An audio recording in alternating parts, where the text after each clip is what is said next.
બંગલાનો બાંધ જય માતાજી મિત્રો, આ વાત કરવા જેવી નથી, હું કરી નાખું.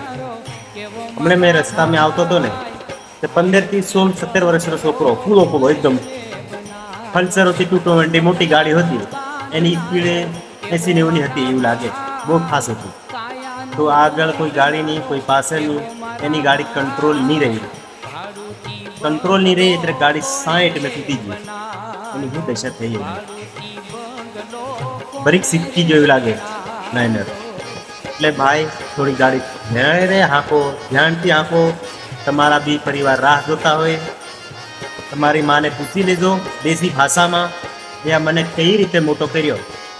તમારી માં કહી દે, મુંડાથી પૂછડા દેની પૂરી ડિટેલ આપી દે. તમારા છોકરા વાત જોતા હોય. ભાઈ ધીરે ગાડી ચલવો, જીવો ઓર જીણે દો. આ વાત ગમી હોય તો કોમેન્ટ કરી દેજો, અને ના ગમી હોય તો બી કોમેન્ટ કરી દેજો. એનો વાતનો સોલ્વ કરી લેજો. જય માતાજી મિત્રો. કે આમાં લાકડું નથી ખીલો કે નથી ખીલી મારા ભા